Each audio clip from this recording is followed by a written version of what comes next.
Here's the paradox. No history class ever quite puts together. Every war America has fought in the last 130 years came with a reason. A ship blown up in a harbor, a surprise attack, hidden weapons, an ally asking for help. Each time, the justification sounded urgent, even moral. And each time, once the dust settled, the outcome landed somewhere far from what was promised. One thread runs through all of it, the gap between the reason given and the world left behind. If stories like this make you think, subscribing keeps them coming, and it genuinely helps the channel grow. The empire begins. 1898. It started with a newspaper and an explosion nobody could explain.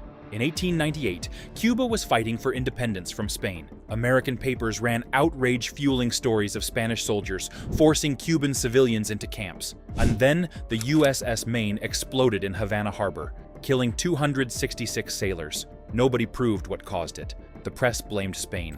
America went to war. Officials tracked down Filipino revolutionary Emilio Aguinaldo in Hong Kong and made him a deal. Help us beat Spain, and we'll back Philippine independence. He agreed, helped take Manila, and his people built the first democratic government in Asia. Spain lost in 4 months. At Manila Bay, a US fleet destroyed every Spanish ship without losing one of its own. Spain handed America, Cuba, Puerto Rico, Guam, and the Philippines for $20 million.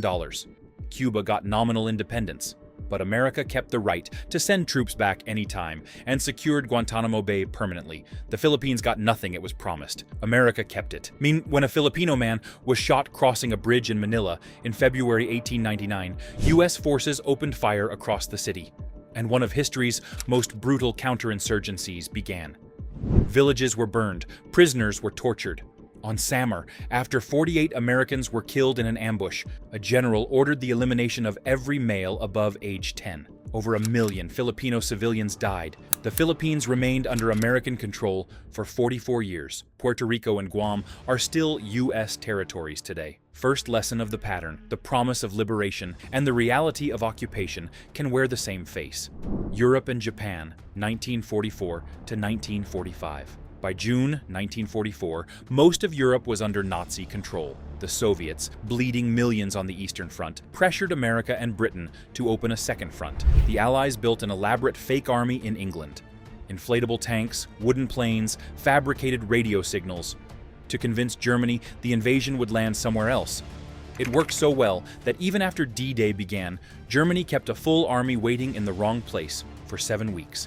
On June 6th, 160,000 troops crossed the English Channel. At Omaha Beach, the pre-landing bombs missed. Every German gun was still firing when the ramps dropped. Around 4,400 soldiers died that first day alone.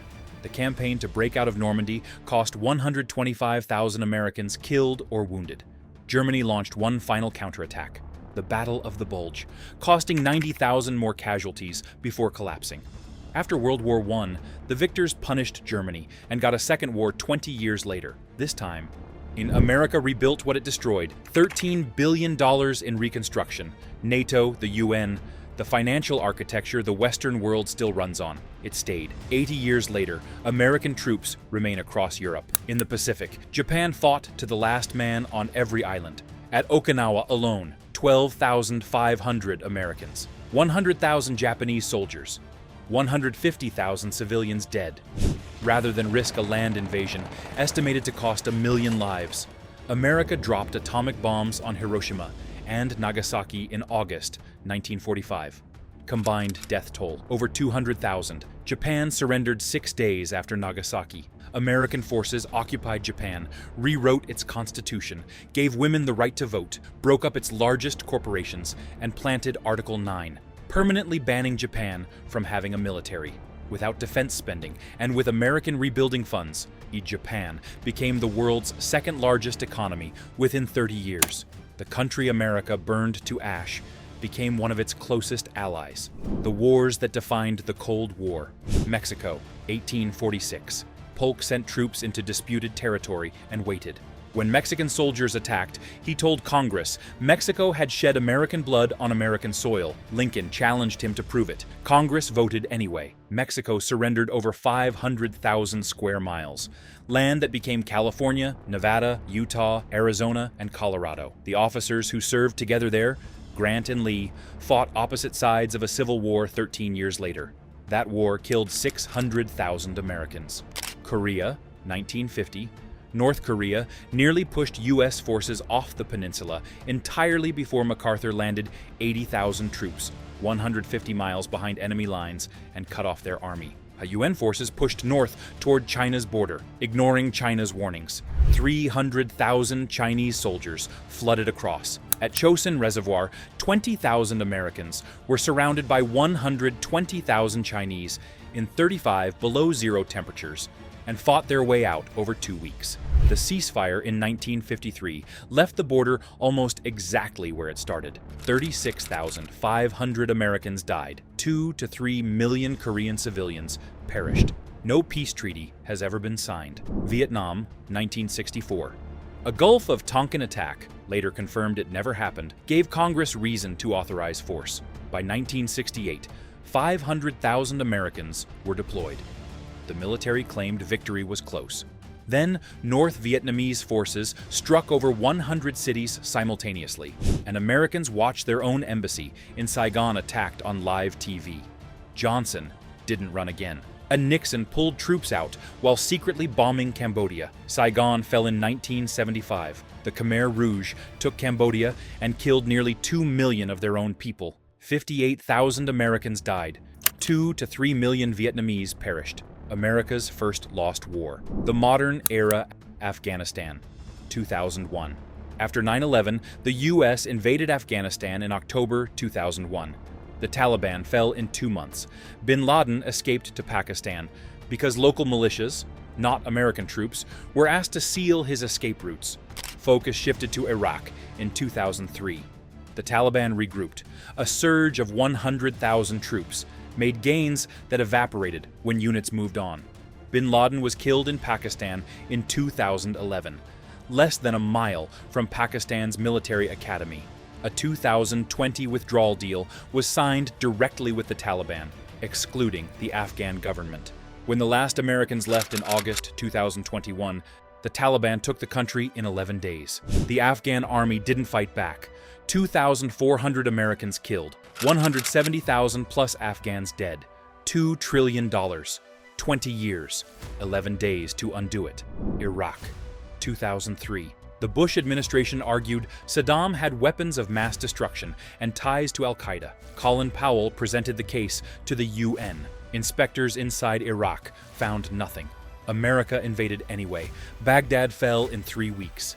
Mission accomplished. No weapons were ever found. The occupation dissolved the entire Iraqi military. 400,000 trained soldiers sent home unpaid and armed. Sectarian violence between Sunni and Shia communities turned into civil war. A 2007 troop surge reduced violence. America withdrew in 2011. Iran aligned factions, consolidated power, and pushed Sunnis out. Many dismissed officers became commanders in the Islamic State. In 2014, ISIS took Mosul, a city of 2 million, with 1,500 fighters.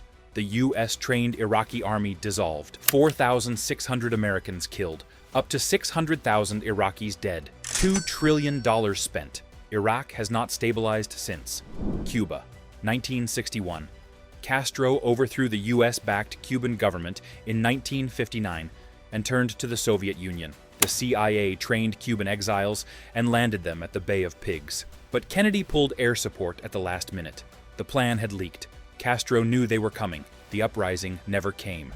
The invasion collapsed in 3 days. Castro then requested Soviet nuclear missiles. For 13 days in October 1962, the world sat at the edge of nuclear war. A Soviet officer named Vasily Arkhipov refused to authorize a nuclear torpedo launch when the other 2 officers wanted to fire, possibly preventing catastrophe. The crisis ended with the Soviets removing the missiles. The U.S. trade embargo, begun in 1962, is still in place. Kuwait, 1991. Saddam Hussein sent 100,000 troops into Kuwait in August 1990 and took it in 48 hours. The U.S. assembled 35 nations and 700,000 troops. After 39 days of airstrikes, the ground war lasted 100 hours. Kuwait was liberated. Saddam survived. After the war, American troops stayed in Saudi Arabia, home to Islam's two holiest sites.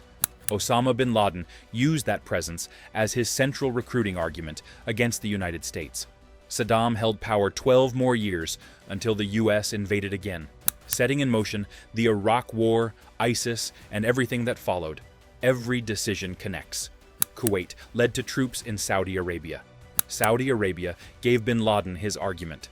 That argument produced 9/11. 9/11 produced Afghanistan and Iraq. The chain doesn't break, it just extends. 10 conflicts, hundreds of thousands of American lives, millions across the countries where the fighting happened, trillions of dollars, decades of presence that never truly ended. The gap between the reason given and the world left behind, it runs through all of it. This isn't a story about America being uniquely villainous. Empires have always operated this way. The question history keeps refusing to answer is whether the people making these decisions ever truly learn from the ones that came before. The pattern is still running. Where it ends is still being written.